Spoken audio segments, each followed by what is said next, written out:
मेरा नाम माधुरी है। मेरी माँ कमरे के बिस्तर पर पड़ी हुई थी, कमज़ोर हालत में। उनकी आंखों में वही उदासी छाई हुई थी। मैं उनके पास जाकर बैठ गई, उनका हाथ थाम लिया। उनके शरीर का हड्डियों का ढांचा बन चुका था। मेरी माँ को कैंसर जैसी बड़ी बीमारी हो गई थी, जिसकी वजह से उनकी ऐसी हालत हो गई थी। मैंने अपनी माँ के हाथ चूम लिए और एक थकी हुई मुस्कुराहट से उनको देखने लगी। मेरी माँ ने कहा कि बेटा, मेरे पास थोड़ा ही समय बचा है, अपना ख्याल रखना। मैं जानती थी कि वो ऐसा क्यों कह रही हैं, क्योंकि वो बहुत जल्दी अपनी ज़िंदगी की जंग हारने वाली हैं। जब मेरे पिता जिंदा थे तो हम सब लोग एक साथ जॉइंट फैमिली में रहते थे। मेरे चाचा चाची और उनकी एक बेटी थी और हमारा परिवार। मैं अपने माता पिता की इकलौती बेटी थी।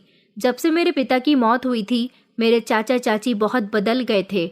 मेरी मम्मी एक सरकारी स्कूल में टीचर थी, अच्छा कमाया करती थी, इसलिए उन्होंने मेरे पापा के मरने के बाद भी हमेशा मेरी मम्मी को अपने साथ रखा और उनको यही समझाया कि वो दूसरी शादी ना करें।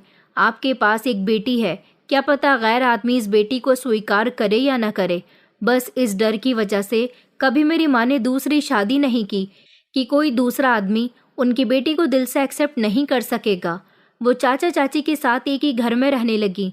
जब तक मेरी मम्मी बिल्कुल ठीक थी, तब तक चाचा चाची का बिहेवियर हम लोगों के साथ बहुत अच्छा रहता था। लेकिन 2 साल पहले जब मेरी मम्मी को अपनी बीमारी के बारे में पता चला तो उन्होंने अपना इलाज शुरू कर दिया, लेकिन इलाज करने का कोई फ़ायदा नहीं हुआ।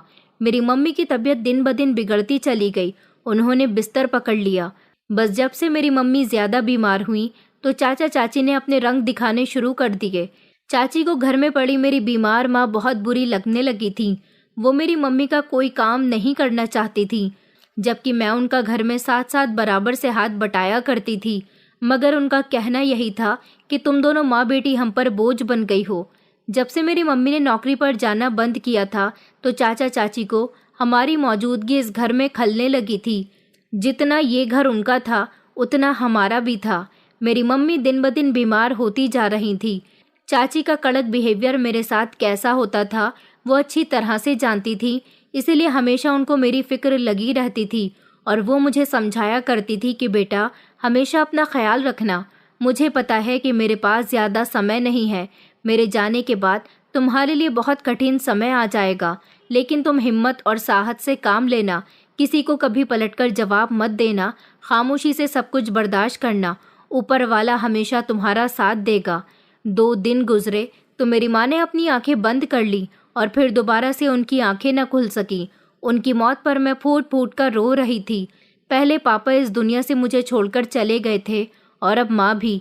मैं जानती थी कि जाने से पहले मेरी माँ ने मेरे लिए बहुत प्रार्थना की होगी। उन्हें पता था कि उनके जाने के बाद उनकी बेटी का इस घर में क्या हाल होने वाला है। मेरी माँ ने मेरी जवानी अपनी खातिर कुर्बान कर दी थी। मेरे पिता के मरने के बाद जब सबने उन्हें एडवाइस दी थी कि तुम दूसरी शादी कर लो, लेकिन चाचा चाची ने उनके दिमाग में ये बात डाल दी थी कि आप दूसरी शादी मत करो। ऐसा उन्होंने इसलिए किया था ताकि मेरी माँ नौकरी से जो पैसे कमाकर लाया करे, उससे उनको भी फ़ायदा होगा। जब मेरे पिता की मौत हुई थी तब मैं छोटी थी, लेकिन तब मैं इतना समझ गई थी कि मेरी माँ ने औरत होने की ख्वाहिशों को एक माँ होने की जिम्मेदारियों के नीचे दबा दिया था। उन्होंने मेरे साथ साथ चाचा चाची का बोझ भी उठाया था। अपनी नौकरी के पैसों से मेरी और चाची की बेटी गर्विता की फीस भी भरी थी, घर का सामान भी लाया करती थी, लाइट और पानी का बिल भी दिया करती थी, जिससे चाचा चाची को कोई मतलब नहीं था। वो लोग तो खूब आराम की जिंदगी गुजार रहे थे, मेरी मम्मी के पैसों पर ऐश कर रहे थे। फिर वो दिन आया जब उन्होंने हमारी जिंदगी को अंधेर कर दिया। जब मेरी माँ को बीमारी हो गई तो शुरू शुरू में उन्होंने हमदर्दी दिखाई, लेकिन जैसे जैसे मम्मी की बीमारी बढ़ती गई वैसे वैसे चाची के चेहरे के पर्दे हटने लगे। वो छोटी छोटी बातों पर चीखने चिल्लाने लगी थी, मुझे ताने दिया करती थी जैसे हमने उन पर बोझ डाल दिया हो। लेकिन मेरी मम्मी और फिर मैं भी खामोश रहे। अब चाची खाना देर से दिया करती थी, कभी तो देती भी नहीं थी और कभी कभी तो हमें बासी खाना दिया करती थी। मेरी मम्मी कमज़ोर हो गई थी। मैं स्कूल से आकर उनकी देखभाल किया करती थी। मेरी मम्मी मुझसे माफ़ी मांगा करती थी, कहती थी कि बेटा, मुझे माफ़ कर दे, मैं तेरे लिए कुछ ना कर सकी। मैं मम्मी से कहती थी कि आपने मेरे लिए काफ़ी कुछ किया है, आपने मुझे पाल पोस कर इतना बड़ा कर दिया, यही मेरे लिए बहुत है। मैं बस इतना चाहती हूँ कि आप जल्दी से ठीक हो जाओ। जब मेरी माँ का दम निकल रहा था तब मैं उनके पास ही बैठी थी। उनके होंठ सूख रहे थे।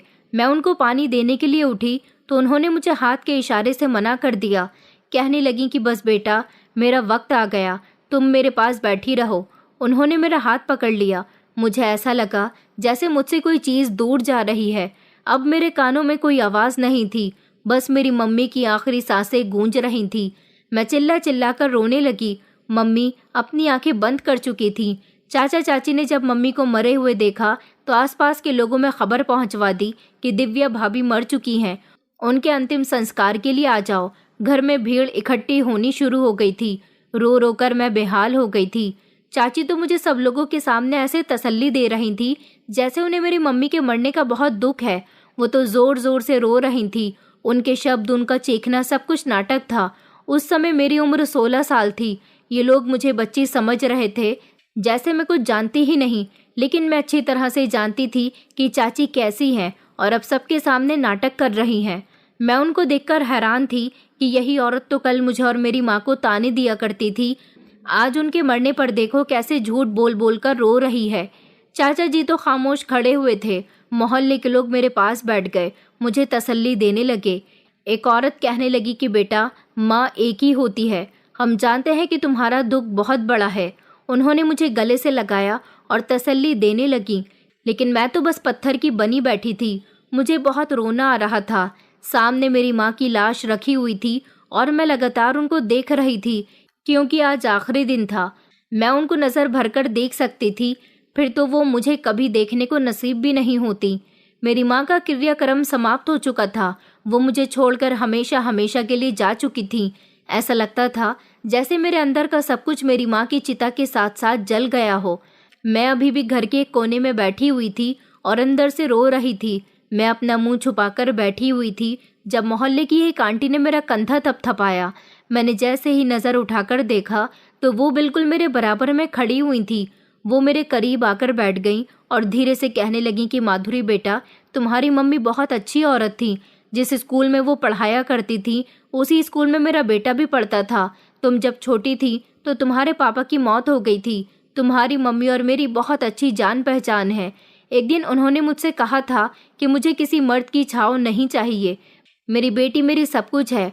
मैंने तुम्हारी माँ के अंदर वो हिम्मत देखी थी जो शायद किसी में नहीं होती। फिर उन्होंने मुझे गले से लगा लिया और मैं उनके साथ लिपटकर रोने लगी। विमला आंटी ने मेरे सर पर हाथ रखा और जो शब्द कहे वो सारी जिंदगी मेरे कानों में घूमते रहे। उन्होंने कहा कि बेटा, तुम्हारा सब्र ही तुम्हारी ताकत बनेगा। जो प्रार्थना टूटे हुए दिल से निकलती है वो आसमानों तक जाती है। तुम्हारी माँ की आह बहुत जल्दी रंग लाएगी, बस तुम हौसला रखो। मैंने उनके शब्दों को अपने दिमाग में बैठा लिया था। इसी तरह मेरी मम्मी की मौत को कई दिन गुजर चुके थे। पहले मेरी मम्मी जिंदा थी तो चाची की जबान पर थोड़ी बहुत लगाम रहती थी। चाचा जी की आंखों में कुछ लिहाज होता था, लेकिन अब तो वो दोनों मुझे अपने लिए सबसे बड़ा बोझ समझते थे। मुझे पसंद नहीं करते थे। मैं उनके लिए गैर ज़रूरी थी। मुझे याद है मम्मी के मरने के दूसरे ही दिन खाने के समय चाची ने मेरे सामने खाने की थाली रखी जिसमें कुछ रोटियों के टुकड़े थे। बासी सब्जी थी, उसमें से बदबू आ रही थी जैसे खराब हो गई हो। आगे ऐसे खाना डाल दिया गया था जैसे किसी जानवर के आगे डाल दिया जाता है। मैंने कहा, चाची खाना तो खराब हो चुका है। उन्होंने कहा कि तुझे यही खाना मिलेगा। अब तेरे माता पिता तो है नहीं जो तुझे अच्छा अच्छा खाना खिलाएंगे। बस हमारी मेहरबानी है कि तुझे इतना भी मिल रहा है, खामोशी से खा ले। मैं खामोश रही। मैंने किसी से कुछ नहीं कहा क्योंकि मैं जानती थी कि मेरे लिए बोलना बेकार है। मम्मी के जाने के बाद मेरी इस घर में कोई हैसियत नहीं बची है।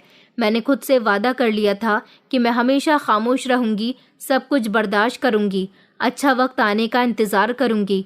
शुरू शुरू में तो चाची जी ने कहा था कि कुछ दिन आराम कर ले, तेरी माँ की मौत हुई है, घर में कोई आ गया तो कहेगा कि हम तुझसे काम करवा रहे हैं।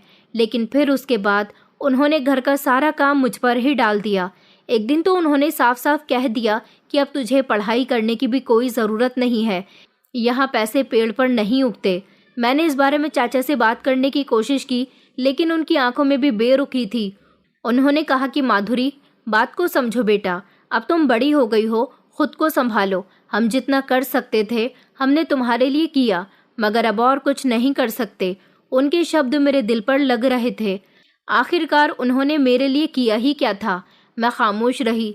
कुछ दिन और गुजर गए तो चाची जी ने अपने छोटे भाई दिशांत को अपने घर रहने के लिए बुला लिया था, जो कि इसी शहर में पढ़ने के लिए आया हुआ था। हॉस्टल में उसका पैसा खर्च न हो इसलिए उसकी बहन ने उसे अपने घर पर रख लिया था, मगर जब से वो घर में आया था उसकी गंदी नज़र हमेशा मुझ पर रहती थी। शुरू शुरू में तो वो मुझे घूर घूर कर देखता था, लेकिन अब तो हमेशा मेरे आसपास मंडराने लगा था। वो कभी खाने के समय मुझे छूने की कोशिश करता तो कभी बातों में उलझा लिया करता था, लेकिन मैं उसकी आंखों में आंखें डालकर देखने लगी थी। मुझे डर महसूस होता था। चाची की बेटी गर्विता तो घर का कोई काम करती ही नहीं थी, सारे काम मुझे ही करने पड़ते थे। एक रात दिशांत मेरे कमरे के बाहर खड़ा हुआ था। मैंने कहा, तुम यहाँ पर क्या कर रहे हो? तो वो मेरी जोरदार आवाज़ पर डर गया और उस दिन के बाद पहली बार पीछे हट गया। चाचा और चाची ने फिर भी मुझ पर पाबंदियां लगानी शुरू कर दी, लेकिन वो नहीं जानते थे कि मैं खामोश हूँ लेकिन हारी नहीं हूँ, और मैं जानती थी कि एक न एक दिन मेरे इंसाफ का फैसला ज़रूर होगा। मेरी मम्मी इस घर का बोझ उठाती थी, पैसे देती थी और तब सबका मुंह बंद रहता था। अब वो चली गई तो सबकी ज़बानों में जैसे मेरे लिए जहर ही रहता है। पहले हमारा झगड़ा मेरे कपड़ों पर हुआ। चाची ने साफ कह दिया था कि तुम्हारे नए कपड़े जितने हैं उतने ही काफ़ी है, आगे तुम्हें नए कपड़ों की ज़रूरत नहीं है। मेरे पास नए कपड़े सिर्फ 4 जोड़ी ही थे और एक स्कूल का यूनिफॉर्म था जो दिखने में अब पुराना लगने लगा था। मैं इस पर भी खामोश रही।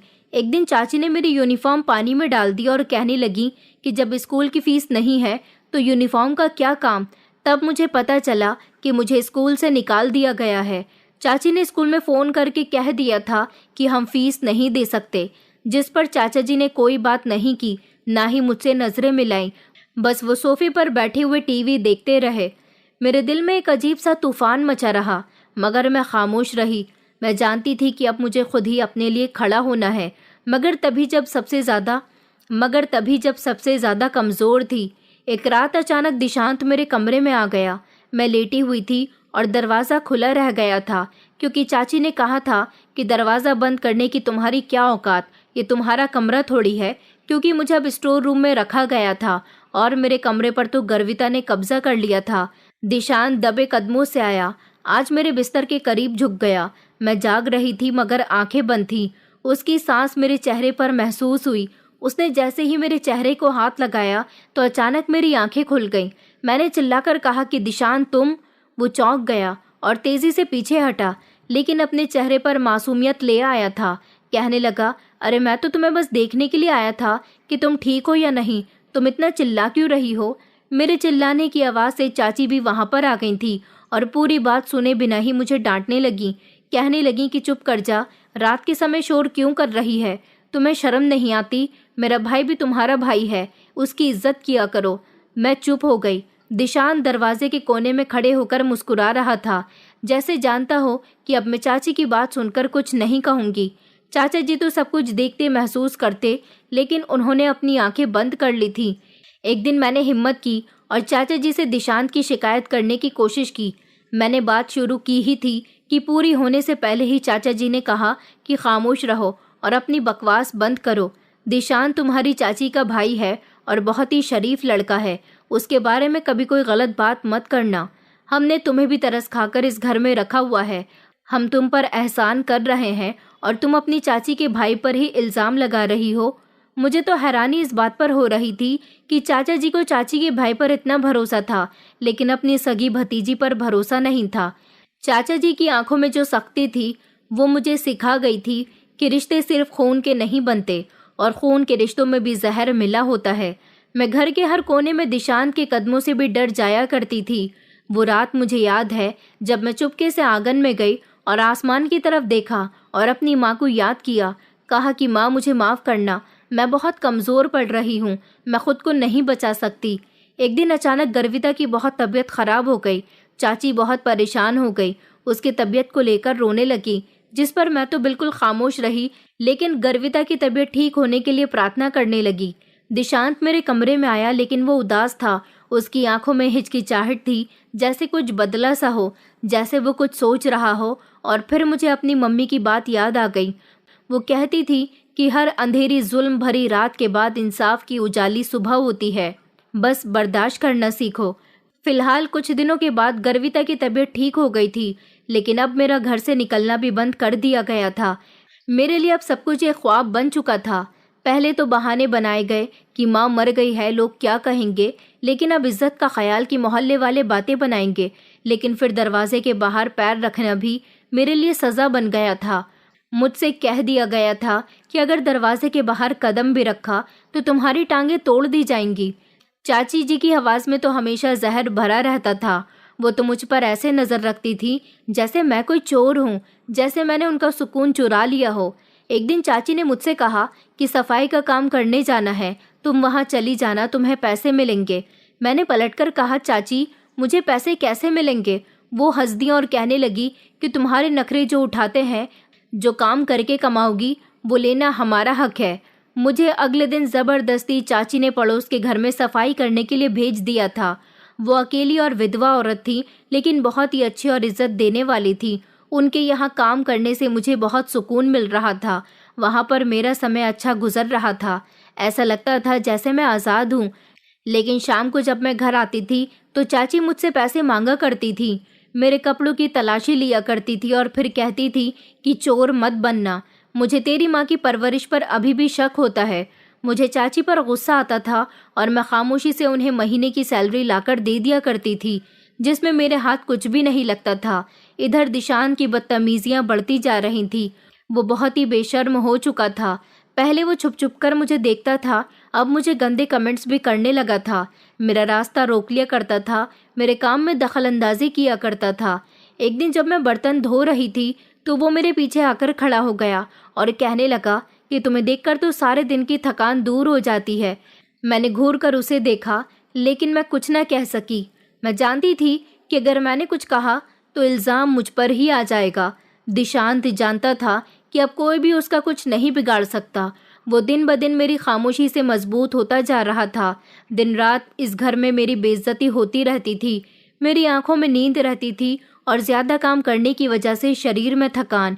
मुझे सोने का समय ही नहीं मिलता था। मैं बस अपनी माँ को याद करती थी, जैसे वो दूर कहीं से मुझे देख रही हों और मैं उनसे कह रही हूँ कि माँ मैं थक गई हूँ, मम्मी मुझे आकर थाम लो। फिर वो समय भी आ गया जब मेरी परेशानी और ज़्यादा बढ़ गई। रात का समय था, जब सब लोग सो चुके थे। मैं अपने स्टोर रूम में आकर कमज़ोरी और थकान से निढाल लेटी हुई थी। तभी दरवाज़ा धीरे से बोलने लगा। अचानक मेरे दिल की धड़कन रुक गई। दरवाज़ा खुला और दिशांत अंदर आया, धीरे धीरे चलता हुआ। उसने मुझे आवाज़ दी, माधुरी। मैं जल्दी से उठ गई और मैंने कहा कि निकल जाओ यहाँ से, वरना मैं शोर मचा दूंगी। वो मुस्कुराया और कहने लगा कि दीदी ने कहा था कि दरवाज़ा खोलकर सोया करो। मैं तो यहाँ पर बस टहलने के लिए आया था और तुम्हें देखने के लिए। मुझे उससे डर लग रहा था। मैंने अपना दुपट्टा ठीक किया।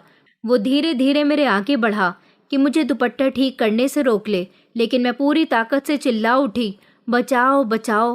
तभी पूरे घर में चीख गूंज उठी और चाचा चाची भी दौड़कर मेरे कमरे की तरफ आ गए थे। उन लोगों के आने की आहट सुनकर दिशांत पीछे हट गया था, जैसे उसने कुछ किया ही न हो। मैंने रोते हुए चाचा चाची को सब कुछ बता दिया। चाची चिल्लाई और कहने लगी कि बकवास बंद करो, कैरेक्टरलेस लड़की। तुम्हारी हिम्मत कैसे हुई मेरे भाई पर इल्ज़ाम लगाने की? हमने तुम्हें यहाँ रखा हुआ है, इसका मतलब ये नहीं है कि तुम हमारे घर के सदस्यों पर इल्ज़ाम लगाने लगो।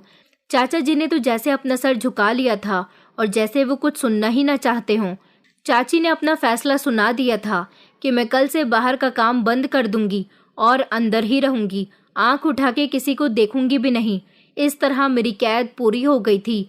उस रात मैं बहुत रोई थी और ऊपर वाले से प्रार्थना कर रही थी कि कब मुझे सुकून मिलेगा। मैं जानती थी कि एक न एक दिन ये सब कुछ ज़रूर बदलेगा, कुछ बहुत डरावना होगा। रात के आधे हिस्से में सारा घर गहरी नींद में सो रहा था। मुझे खामोशी से बहुत डर लग रहा था। फिर वो रात भी आ गई जो मेरे लिए सबसे ज़्यादा खतरनाक थी। मैं बिस्तर पर लेटी हुई थी, थकान से चूर और दिल में एक अजीब सा दर्द। मेरा कमरा पूरी तरह से अंधेरे में डूबा हुआ था। नींद तो अब जैसे मुझे आती ही नहीं थी। वो सब जो मैं बर्दाश्त कर रही थी, वो सब जो मुझ पर गुजर रहा था। दरवाज़ा फिर से धीरे धीरे खुलने लगा। मेरी सांसें रुक गईं तो मैंने कंबल को मजबूती से अपने शरीर पर लपेट लिया। मेरा शरीर कांपने लगा तो वो कमरे के अंदर आया। इस बार उसकी आंखों में एक इरादा था। मैं तो उसके कमरे के अंदर आने से पागल हुई जा रही थी। मैं बिस्तर से उठकर दीवार से जा लगी। अंधेरे में वो धीरे धीरे मेरे करीब आ रहा था। उसने जल्दी से मेरा मुंह दबोच लिया और कहने लगा कि बहुत चिल्लाती हो तुम, आज मैं तुम्हें चिल्लाने नहीं दूंगा। वो धीमी आवाज में कहने लगा। मैंने उसे धक्का दिया और कहने लगी कि प्लीज यहाँ से चले जाओ। मेरा शरीर थर थर कांप रहा था।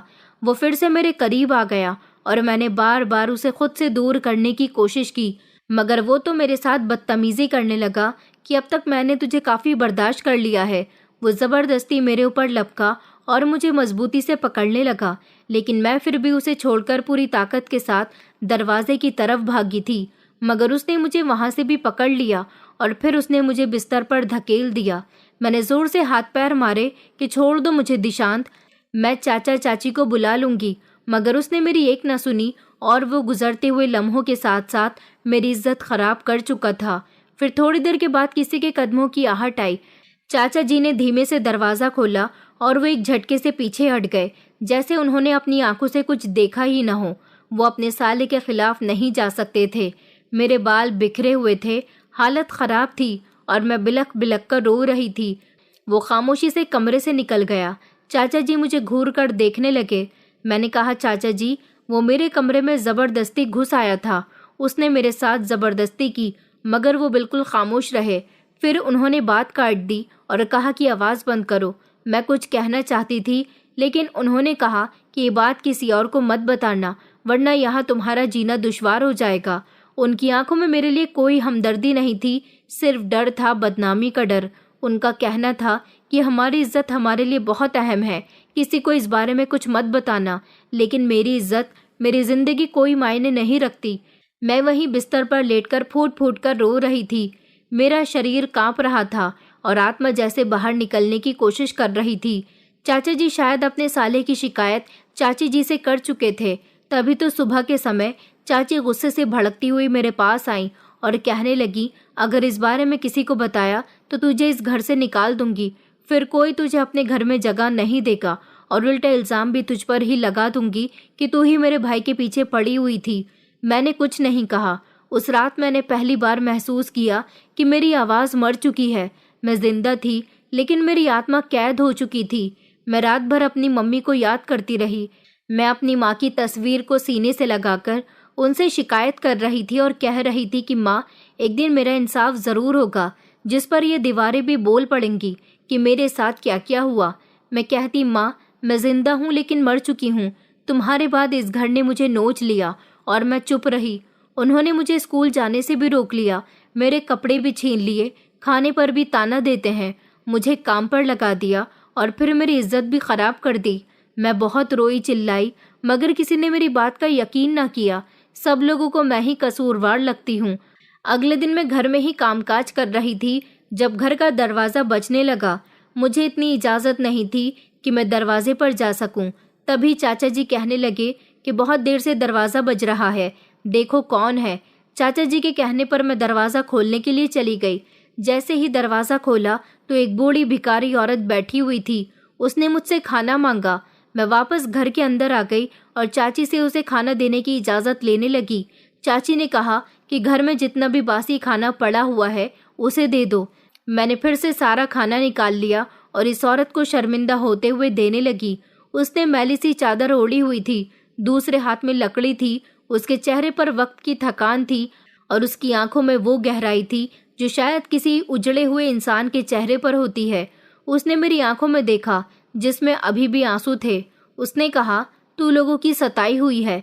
मैंने नज़र झुकाकर कहा कि हाँ। उन्होंने कहा कि तू फिक्र मत कर, जो जुल्म तुझ पर हुआ है उसका बदला ऊपर वाला लेकर रहेगा। मैं धीरे से मुस्कुरा दी तो उसने कहा कि ये दुनिया बहुत जालिम है, लेकिन दुखे हुए दिल से निकली बद्दुआ कभी खाली नहीं जाती। ऊपर वाला तुझे हमेशा सलामत रखे।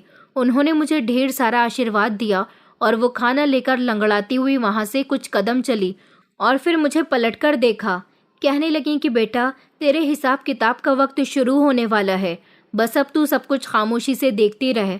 मैं उनकी बात का मतलब ना समझ सकी। वो चली गईं और मैं दरवाज़ा बंद करके घर के अंदर आ गई थी। मैं खाली हाथ हो चुकी थी, लेकिन इस औरत की बातें सुनकर अब मेरे दिल में एक उम्मीद थी। दिन गुजरते जा रहे थे और मैं दिल ही दिल में महसूस कर रही थी, इस औरत ने जो मुझसे कहा था वो अब हकीकत का रूप लेने लगा था। चाची अब भी अपने शब्दों का वार मुझ पर किया करती थी। दिशांत की नज़र अभी भी मेरे हर कदम पर लगी रहती थी। चाचा जी तो मुझसे पहले ही तरह खामोश थे, मगर अब इन सब के बीच माहौल में कुछ बदलाव सा था, जैसे किसी तूफान के आने से पहले खामोशी होती है। बिल्कुल इसी तरह का बदलाव। फिर वो दिन भी आ गया जिसने इस घर की नींव हिला दी थी। सुबह का समय था, मैं बर्तन धो रही थी जब मोहल्ले की एक औरत दौड़ती हुई घर के अंदर दाखिल हुई। उसने शोर मचाना शुरू कर दिया। चाची को आवाज़ लगाई और कहने लगी कि अरे कंचन, अपनी बेटी पर रोक लगाओ।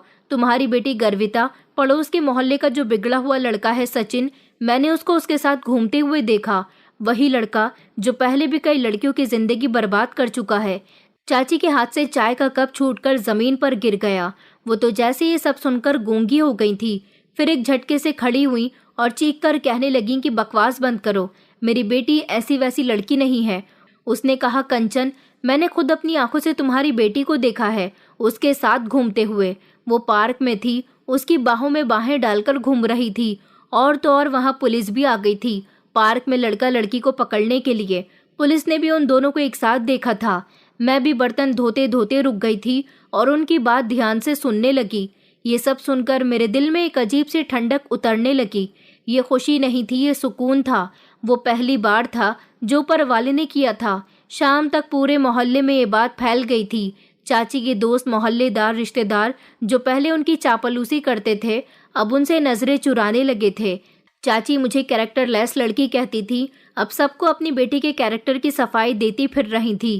कहती ये सब झूठ है, मेरी बेटी का किसी से चक्कर नहीं चल रहा, मेरी बेटी को बदनाम किया जा रहा है। उन्होंने गर्विता की भी खूब पिटाई लगाई थी। वो सबको यही समझाने की कोशिश कर रही थी कि उनकी बेटी तो बहुत शरीफ है, लेकिन अब उनकी ऐसी बातों पर कोई भरोसा नहीं कर रहा था। गर्विता की वजह से चाचा चाची की बहुत बदनामी हो रही थी। वो दोनों खामोश बैठे रहते थे। उनकी बेटी ने उनका सर झुका दिया था। ये वो शुरुआत थी। गर्विता की बदनामी अभी भी ठंडी नहीं हुई थी कि एक और तूफान इनके घर पर टूट पड़ा। इस बार तो मुसीबत चाचा जी पर आन पड़ी थी। सुबह का समय था जब दरवाज़ा जोर से बजने लगा। मैं किचन में काम कर रही थी। चाची अपने कमरे में बैठी खामोशी से नाश्ता कर रही थी और गर्विता को तो उसके कमरे में कैद कर दिया गया था। चाचा जी बाहर गए। उन्होंने दरवाज़ा खोला। मैंने देखा था कि दरवाजे पर दो आदमी खड़े हुए थे जिनके हाथों में बड़े बड़े रजिस्टर थे। ऐसा लग रहा था जैसे वो किसी दफ्तर से आए हैं। वो घर के अंदर दाखिल हुए। उनके हाथ में कुछ कागजात भी थे। फिर चाचा जी से कुछ पूछताछ करने लगे। कहने लगे कि अक्षय खन्ना जी आप ही हैं, आपके खिलाफ करप्शन के संगीन इल्ज़ामात हैं, हमें आपसे कुछ पूछताछ करनी है, इसलिए बेहतर यही होगा कि आप हमारे साथ ऑफिस चलें। चाचा जी के चेहरे का रंग उतर गया था। वो घबरा गए थे और हड़बड़ाहट में कहने लगे कि मेरी कोई गलती नहीं है, मैंने कुछ भी नहीं किया। मगर उन लोगों ने तो चाचा जी से कुछ कहा भी नहीं था। बस इतनी सी ही बात पर चाचा जी इतना क्यों डर रहे थे? इसका मतलब यही था कि वो लोग उन पर जो इल्ज़ाम लगा रहे थे वो सच थे। उन्होंने कहा कि ये रिपोर्ट आपके खिलाफ आई है और आप पर रिश्वत लेने का भी इल्ज़ाम लगा है। हम सिर्फ आपसे पूछताछ करेंगे, ये कानूनी कार्रवाई है। ये बात दूसरे वाले ऑफिसर ने सख्ती से कही तो चाचा जी सर झुकाकर खड़े हो गए थे। आसपास के लोग भी दरवाजे पर जमा होने लगे थे। शाम तक ये खबर भी पूरे मोहल्ले में आग की तरह फैल गई थी कि अक्षय खन्ना जी, जिसे सब ईमानदार और शरीफ इंसान समझते थे, वो सरकारी पैसों में गड़बड़ करने के इल्ज़ाम में पकड़े गए थे और रिश्वत भी लिया करते थे। इस घर पर तो जैसे मुसीबत आन पड़ी थी। चाची तो बिल्कुल खामोश हो गई थी, ऐसे जैसे उनको कोई गहरा सदमा लग गया हो। गर्विता अब कमरे से निकलने की हिम्मत नहीं करती थी और दिशांत गुस्से में भरा भरा सा रहता था, लेकिन खामोश था क्योंकि अब उसका गुरूर टूटता जा रहा था। घर का माहौल एकदम शांत हो चुका था। अब सब लोग अपनी धुन में व्यस्त हो गए थे और मैं ऊपर वाले का शुक्रिया अदा करती रहती थी क्योंकि अब किसी का ध्यान मुझ पर नहीं जाता था। कुछ दिन इसी तरह से गुजर गए थे। मैंने एक और नज़ारा देखा। इस घर में खाने के लाले पड़ गए थे, यहाँ तक कि अब सामान भी बिकने की नौबत आ गई थी। सबसे पहले तो चाची जी ने अपना जेवर बेच दिया था ताकि चाचा जी को छुड़ा सके, मगर चाचा जी तो इतने बुरे फंसे थे, इतनी आसानी से छूटना उनके लिए पॉसिबल नहीं था। फिर उसके बाद घर के कीमती बर्तन बिकने लगे, घर का कीमती सामान बिकना शुरू हो गया। धीरे धीरे एक एक चीज की नीलामी होने लगी। घर में तंगी आ गई, समाज के ताने लोगों को मिलने लगे। ये घर जैसे खोखला होता जा रहा था और मैं सब कुछ खामोशी से देख रही थी। लेकिन अब मैं कमजोर नहीं थी। चाची जी की जबान से मेरे लिए जितने भी कड़वे शब्द निकलते थे वो अब निकलना बंद हो चुके थे, क्योंकि वो मुझे देखकर खामोश हो जाती थी, जैसे जान गई हों कि वो जिसे कमजोर समझती रही उसकी प्रार्थना ने आसमान तक हिलाकर रख दिया। एक दिन मैं आंगन में खड़ी हुई थी, बिजली गरज रही थी। मैंने सर उठाया और दिल ही दिल में कहा कि ये तो सिर्फ आंधी है, अभी तूफान आना तो बाकी है। और मैं जानती थी कि अब बदले का समय आ चुका है। ऊपर वाले ने मेरी प्रार्थनाओं को सुन लिया। उस दिन जैसे आसमान की रोशनी भी मध्यम पड़ी हुई थी। रात के समय तारे कहीं छुप से गए थे। मेरे दिल में बेचैनी थी और एक अनजानी सी बेताबी, जैसे कुछ होने वाला है। मैं अपने कमरे में अकेली बैठी हुई थी, खामोशी से। तभी मैंने चाची जी को अपने कमरे के आगे से गुजरता हुआ देखा। वो अपने साथ गर्विता को कहीं लेकर जा रही थी, अपने किसी रिश्तेदार के घर, उसको छुपाने के लिए जा रही थी। चाचा जी तो अब अपने केस में फंस चुके थे और दिशांत, वो पिछले कुछ दिनों से लगातार बाहर रहने लगा था। रात को देर से नशे की हालत में घर के अंदर दाखिल होता था, लेकिन आज रात वो घर वापस नहीं आया था। रात के 3 बज रहे थे। अचानक घर का दरवाजा जोर जोर से बजने लगा। मैं जो अपने कमरे में बैठी हुई थी, अचानक मुझे चाची जी के चिल्लाने की आवाज सुनाई दी। मैं जैसे ही भाग कर गई तो एक लम्हे के लिए मेरी भी सांसें बंद हो गईं, क्योंकि पुलिस वाले और उनके साथ दिशांत भी था। लेकिन वो अपने पैरों पर खड़ा नहीं था, बल्कि एम्बुलेंस के स्ट्रेचर पर खून से लथपथ बेहोश था। पुलिस वालों ने चाची से कहा कि आपके घर का मेंबर है, तो चाची रोते हुए आगे बढ़ी और कहने लगी कि हाँ, ये मेरा भाई है, क्या हुआ है इसको। पुलिस वाले ने बताया कि शराब के नशे में कुछ लड़कों से झगड़ा कर रहा था, जिसके नतीजे में इसका ये हाल हो गया। इसके सर में चोट आई है, इसका इलाज हो चुका है, इसीलिए इसे छोड़ दिया गया। चाची ने पुलिस वालों की तरफ देखा, मगर उनकी आवाज़ खामोश हो गई थी। डॉक्टर का कहना है कि उसका शरीर लाचार हो गया, अभी अपने शरीर को हिलाने ढुलाने के काबिल भी नहीं रहा, क्योंकि उन लड़कों ने इसे बहुत मारा है। उन्हें हिरासत में ले लिया गया। चाची तो जमीन पर बैठकर फूट फूट कर रोने लगी। अपने वो जिस भाई पर उन्हें बहुत घमंड होता था, आज वो भी लाचार हो चुका था। वो मेरे साथ जबरदस्ती अब क्या करेगा, अब वो खुद किसी काबिल नहीं रहा था। मेरे होठों पर मुस्कुराहट आ गई थी, वही मुस्कुराहट जो दुख के बाद जन्म लेती है। मैंने आसमान की तरफ देखा, अपनी मम्मी को याद किया और दिल में कहा कि मम्मी, आपको याद है जब वो मेरे कमरे में आया था, जब उसने मेरे साथ गलत किया था और चाचा जी ने मुझे खामोश करवा दिया था। आज मेरे सारे गुनाहगारों को सज़ा मिल गई। आज मैं बहुत खुश हूँ। मैं खामोश रही, लेकिन ऊपर वाले ने मुझे मेरी खामोशी का सिला दिया। दिशांत ने मेरी ज़िंदगी क्या बर्बाद की, उसकी तो खुद पूरी ज़िंदगी बर्बाद हो गई। वो तो अब ठीक से चलने के काबिल भी नहीं रहा था।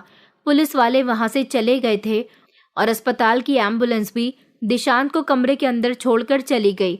चाची अब भी फूट फूट कर रो रही थी। मैं धीरे से अपने कमरे में आ गई, दरवाज़ा बंद किया और शीशे में खुद को देखने लगी कि कितने सालों के बाद एक सिंपल सी लड़की खुशी से मुस्कुराई थी। वही लड़की वक्त की मार खाकर अब फौलाद बन चुकी थी। मैंने अपनी आंखों में पहली बार सुकून देखा था, वो सुकून जो इंसाफ के पहले का इशारा होता है। उस रात सब कुछ सन्नाटे में कैद हो चुका था और अब मैं खामोश नहीं थी, मैं गवाह थी। मुझे अपने लिए लड़ना था। अब मैं एक मजलूम लड़की नहीं थी। मैंने अदालत जाने का फैसला किया था और खुद के अंदर हिम्मत लाकर मैं अदालत के दरवाजे पर खड़ी एक गवाह बन गई थी। दिशान का हादसा पूरे मोहल्ले में गूंज उठा था, लेकिन किसी को भी सच्चाई का पता नहीं था। वो सब एक शराबी की बदकिस्मती समझ रहे थे, लेकिन किसी को ये नहीं पता था कि वो मुझ जैसी जवान लड़की की जिंदगी बर्बाद कर चुका था। कुछ दिनों के बाद मैंने वो फैसला किया जो शायद हर लड़की को करना चाहिए। मैंने पुलिस स्टेशन में जाकर दिशांत के खिलाफ रिपोर्ट दर्ज करवाई। मेरे हाथ पैर कांप रहे थे, मगर दिल में एक उम्मीद थी जो अब जाया नहीं जा सकती थी। मैं दिशांत के खिलाफ केस करना चाहती हूँ। मैंने पुलिस वालों को बताया कि उसने मेरे साथ जबरदस्ती की, मेरी इज्जत को नोच डाला, मेरी जिंदगी को बर्बाद कर दिया। पुलिस ऑफिसर ने मुझे चौंक कर देखा, फिर मेरी आंखों में कुछ ढूंढने लगा। उन्होंने मेरी रिपोर्ट दर्ज कर ली और फिर मेरा मेडिकल चेकअप करवाया गया, जिससे ये बात सच साबित हो गई कि दिशांत मेरे साथ गलत कर चुका था। फिर कोर्ट में मेरे सामने दिशांत को खड़ा कर दिया गया। चाची, जो कि गुस्से में एक तरफ बैठी हुई थी, उन्हें जो कभी अपने भाई पर बहुत भरोसा और घमंड हुआ करता था, आज उनका वही भाई भरी महफिल में उनको जलील करवा रहा था। दिशांत कुछ कहने या करने के काबिल नहीं बचा था, लेकिन उसने हाथ के इशारे से अपना जुर्म कबूल कर लिया और उस जैसे लाचार इंसान को इलाज के लिए अस्पताल भेज दिया गया, क्योंकि उसके ठीक होने के बाद ही उसे जेल में रखा जाएगा और उसे उसके किए की सज़ा दी जाएगी। मैं अपनी जंग जीत गई थी। मैं बहुत खुश थी। इस बार मुझे अपनी बेइज्जती का डर नहीं था, क्योंकि जब इंसान के पास से सब कुछ खो जाता है, सब कुछ चला जाता है, तो उसे फिर किसी बात का डर नहीं रहता। मुझे कुछ दिनों बाद पता चला कि दिशांत मुझसे मिलना चाहता है। मैं जब उससे मिलने के लिए अस्पताल गई तो उसके चेहरे पर शिकन थी, शर्मिंदगी थी। उसने मुझसे अपने किए की माफ़ी मांगी। वो कुछ बोलना चाहता था, लेकिन अब माफ़ी का कोई मतलब नहीं था। चाची जी भी घर में रहते हुए एक जिंदा लाश बनकर रह गई थी। उनकी बेटी बदनामी के डर से अपने बड़े मामा के घर रह रही थी। भाई दुनिया के सामने आ गया था और पति जेल में अपनी सज़ा भुगत रहे थे। ये सब इन लोगों के किए की सज़ा थी। दिशांत की आंखें तो अब खाली हो चुकी थी। वो कुछ बोलता नहीं था, बस अपने ठीक होने के बाद अपनी सज़ा का इंतज़ार कर रहा था। मैं जानती थी कि मेरा इंसाफ पूरा हो चुका है। मैंने सही मौके पर सही कदम उठाया, सही फैसला लिया। इस सब में वक्त लगा, लेकिन मेरे मुजरिमों को उनके किए की सज़ा मिल गई। मेरी आवाज़ करोड़ों लड़कियों के दिल में गूंज रही थी, क्योंकि दिशांत ने मेरे साथ जो कुछ भी किया था वो सब सोशल मीडिया पर भी आ गया था। दुनिया वाले उसे देख रहे थे कि किस तरह मैंने अपने लिए अकेले आवाज़ उठाई और अकेली ही अदालत तक पहुंच गई। सब लोग जिन्होंने मेरी कहानी को सुना और महसूस किया, सबकी नज़रें मुझ पर जम गई थी। सब लोग जज के फैसले का इंतज़ार कर रहे थे, लेकिन जज ने तो मेरे हक में फैसला किया था। दिशांत को उसके किए की सज़ा मिल गई थी। इस सब में चाचा और चाची जी भी शामिल थे। उन दोनों पर भी जुर्माना डाला गया था, क्योंकि उन्होंने कभी मेरी पुकार नहीं सुनी। उन्होंने हमेशा दिशांत को ज़्यादा स्पेशल समझा और मेरे अपने भी खुद मेरे साथ जुल्म करते रहे। कुछ समय के बाद मुझे एक एनजीओ की मैडम आकर अपने साथ ले गई थी। वहाँ जाकर उन्होंने मेरी शिक्षा पूरी करवाई। मैंने वहाँ दिन रात मेहनत की। मुझे वहाँ अच्छी अच्छी बातें सिखाई गईं। मैंने वहाँ अपनी माँ के सपने को पूरा किया, हिम्मत की और अकेले ही अपने पैरों पर खड़ी हो गई। मुझे एक यूनिवर्सिटी में पढ़ने के लिए भेज दिया था। मैं जहाँ की फेमस लेक्चरर बन गई थी। अब इतने सालों बाद भी मेरी आंखों में वो सुकून है जो इंसान को सिर्फ अपने रूप में मिलता है। मैं आज भी हर दिन अपनी मम्मी को याद करती हूँ और अपने बीते हुए समय को याद करती हूँ, जब मैंने कितनी कठिनाइयों से अपने बुरे वक्त को गुजारा था। मेरा हौसला बुलंद था। मैं एक तूफान बन चुकी थी। मेरी तरह हर लड़की को अपने जुर्म के खिलाफ आवाज़ उठानी चाहिए, या फिर ऊपर वाले का फैसला आने का इंतज़ार करना चाहिए, क्योंकि डर जाने वाली लड़कियां हमेशा अपने आप को डर के बीच में ही दबाकर रख देती हैं और लोग उनकी मजबूरी का और ज़्यादा फ़ायदा उठाते हैं। दोस्तों, उम्मीद करती हूँ आपको हमारी कहानी पसंद आई होगी। कहानी पसंद आई है तो वीडियो को लाइक करें, चैनल पर नए हैं तो चैनल को सब्सक्राइब करें और हाँ, नोटिफिकेशन बेल को ज़रूर दबाएं ताकि अगली अपडेट सबसे पहले आपको मिले।